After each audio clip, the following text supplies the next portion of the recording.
at number 1. Rams and Eagles tied for second, followed by the Saints, Patriots, Steelers, Falcons, Jags, Packers, and Chargers. Guys, before we answer this question really quick, I want to get into the order with you. I'll start with you, Stephen A. I just want to give a quick shout out. It is our friend and our producer. It's his birthday, Brian Bork, his wife's birthday, Katie, and his mom's birthday, Karen. So happy birthday to all of them. Isn't that incredible? I have a comment. Okay. I have a comment. First of all, I want to say happy birthday to all three. But I do want to extend my condolences to Brian Bork, one of our producers here. Why? And here's why, Max and Molly. If you have the same birthday as your wife and your mama, you don't matter. True. You don't matter. True story. Well, I mean, think about that. He doesn't come before them. No. He doesn't come before them.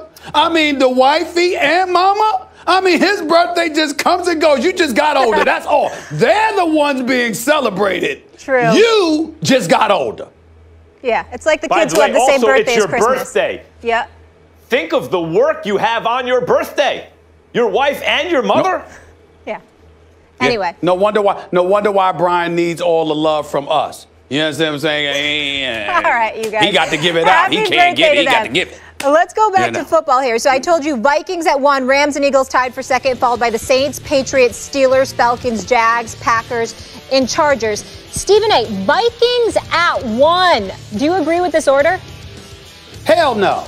Not at all. Their defense is big time. I got it. But in the same breath, this notion that Kirk Cousins is some significant upgrade remains to be seen. I know he's got $84 million in guaranteed dollars. I can respect it and what have you. He's no scrub. But what big moments has Kirk Cousins produced in? It remains to be seen. I'm not sold. So him being number 1, particularly being in the same division as that bad man Aaron Rodgers, I'm sorry. I got to wait and see. That's number 1. Number 2.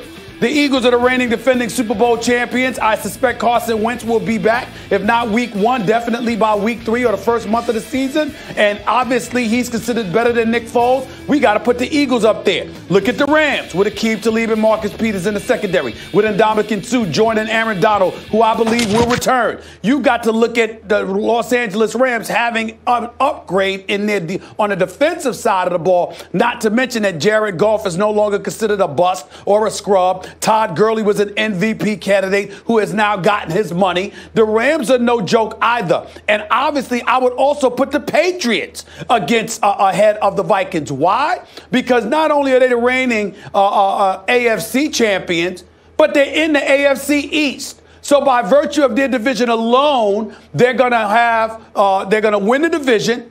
They're going to be a top 2 seed in the AFC, which means that they only have one game to worry about, which is an AFC championship game, because we all know that they're going to at least get there by virtue of their schedule alone. So the way I look at it, those 4 teams alone easily have the edge over the Minnesota Vikings. Well, the Vikings should not be 1. I mean, I agree that the idea that Kirk Cousins gives you some kind of premium over what Case Keenum gave you last year is, I'd like to see it. You know, I saw a guy go out there and win a playoff game on a miracle throw and generally play well all season, was among the kind of MVP, maybe just outside the MVP conversation. That wasn't Kirk Cousins. But there has been a long-held belief among some in the NFL that Kirk Cousins in the right situation could really make a difference. You know, it seems to me that Cousins is the kind of guy who won't hold back a good team, but I don't see him making a bad team good or a good team better. But that's apparently what some of these people do feel, whose opinions were weighed in this ranking. So that's 1. I think the Vikings are too high. Clearly, the Eagles are too low. Even though, like, Wentz's recovery is ahead of schedule, yes. But even if it's not, the Super Bowl MVP is on the roster. I mean, you just won a Super Bowl with that guy. You're the best team in football, the Eagles were. And also, I think the Falcons are way too low. The Falcons got a playmaking defense.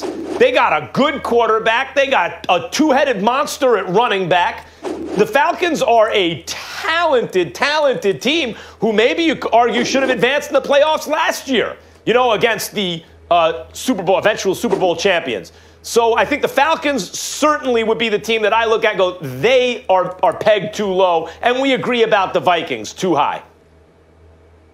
You know, it's interesting. Kirk Cousins has had 3 consecutive seasons where he's thrown for at least 4,000 yards and 25 touchdowns. 2 of those seasons, he didn't even make the playoffs. And the 1 year, he showed up in a wild card spot and really didn't show up at all. And so they lost to Green Bay in that game. And so I look at Kirk Cousins. I know he has a stronger arm than Case Keenum. I know he's perceived as being more accurate. Obviously, the combination of him and Trevor Siemian from Denver is an upgrade from the 3-headed monster that was Keenum, Sam Bradford with his questionable knees, and, of course, Teddy Bridgewater, who had that nasty knee injury. But nevertheless, I haven't seen enough from Kirk Cousins in big moments to have that level of faith in him. What's interesting and tricky about him, y'all, is that I'm not questioning his skill set. I know he has the skill. My issue about Kirk Cousins is that I think at times he's been accused. I know I've spoken to players who personally told me they thought he was more about his numbers than about doing what it takes to win.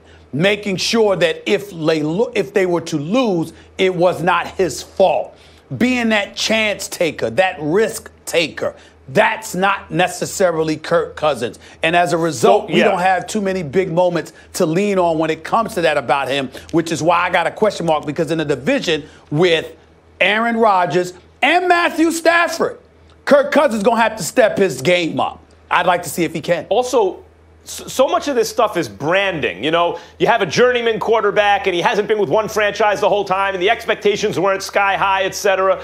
And so you think of him one way, and another guy is ascending, and he's been with a franchise for a long time. There are high hopes. You think of him another way.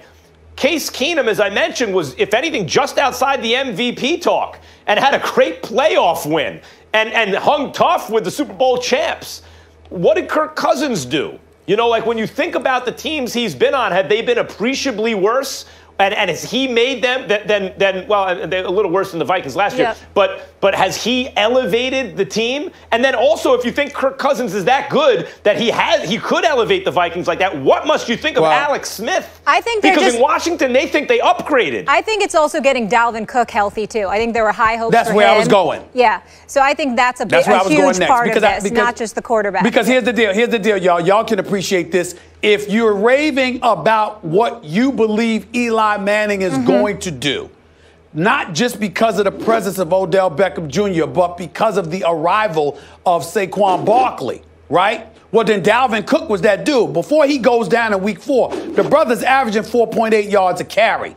Dalvin Cook was flat out balling. Yep. If he comes back from that ACL, and it usually takes you a season to do that before you really get back. So I expect more success from him next year as opposed to this year. But if he gives you anything close to what he gave you last year, that's going to help Kirk Cousins. Yeah, maybe that's the best argument you could make for Kirk Cousins. I just need to say this really quick. We have to move on. It's so interesting that Aaron Rodgers' team is number 9. The guy you just said you're in a love triangle with, you'll drink his bathwater, but he's all the way at number 9. I didn't say I should. I did not. Hold on, no. How could that Molly, be? you misquoted. Molly Wood misquoted me. I would never do something like that because I consider myself a star my damn self. I'm talking about those puppies that play under him. Okay. Excuse me. Salute this man, respect him, and obey him. They should, not me. Number they 9. Should. Number Molly, 9, baby. 9 overall. Molly, 9 overall. And it's a one-man show. That's impressive. Oh, so impressive. All right, let's keep it going. If you're looking for single-game tickets in the NFL, the Redskins have some available. Back in June, Washington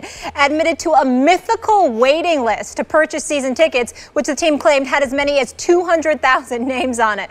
Then the Redskins sent an email out saying single-game tickets are available now. Now, in the past, the team claimed seats became available due to visiting team ticket returns. Stephen A., does this prove that Daniel Snyder is the worst owner in football? Does not. Even though that's a deplorable thing to do and they should be ashamed of themselves. By the way, I've been to several Redskins games. over the years, and they have an incredible fan base. There's no reason for that to be transpiring. I don't understand that. But I'm not going to call Daniel Snyder the worst owner in sports. Not when you've got Mr. Brown and those boys in Cincinnati who continues to keep Marvin Lewis employed as a head coach despite 15 years on the job and still having failed to win a single playoff game. It is an atrocity. It is ridiculous. It's an insult to the citizens of Cincinnati. It shows them that you've given them the figurative or the proverbial middle finger, that you don't give a damn about how they feel. You don't give a damn about what they want. You clearly don't give a damn about winning. Now, I understand that there are people that are going to look at me and say, damn, he's taking a shot at Marvin Lewis. No, I am not. I am pointing out fact. The fact is that if you are a head football coach in the National Football League and you have 15 years on a job and not one single playoff win to show for it, that is disgraceful. And I'm a black man talking about a black man. And nobody supports the advent and the elevation of coaches getting opportunities more than me. But if this were a white coach, 15 years on a job, you know what? We'd be saying something about him, too. We ran Jeff Fisher out of this sport because in 22 years as a head coach, this man missed the playoffs 16 damn times, which was an utter disgrace. And the Rams finally came to their senses and they got rid of him. But in the case of Marvin Lewis, as long as he has his head coach job, I ain't saying he doesn't deserve to be a head coach. I'm saying he doesn't need to be in Cincinnati. Though, as long as he stays the head coach in Cincinnati, they officially have the worst ownership in the sport because they've said we don't care about winning. Every day he's their head coach. The answer is, Molly, this doesn't prove that Dan Snyder is the worst owner in sports. We can limit it to the NFL. But I guess you can, you know, if you want to expand it to NBA, Major League Baseball, when we say sports, that's really what we're talking about usually in this country. This doesn't prove it, but it's another piece of evidence that demonstrates it. You know, it's not like, aha, now we got him. Look, Donald Sterling's not there anymore. I think Dan Snyder has the crown. You want to say Jim Dolan? But Jim Dolan has not behaved well. Jim Dolan does not have an offensive name to his team, a racist offensive name that he's doubled down on and dug his heels into. So you can say his team has no success and he's arrogant and entitled, but the level of arrogance and entitlement and insensitivity that Dan Snyder shows with respect to the team's name, which I refuse to say, because I wouldn't, if you can't say it to the face of a member of that ethnic group, you shouldn't say it at all, and I certainly wouldn't.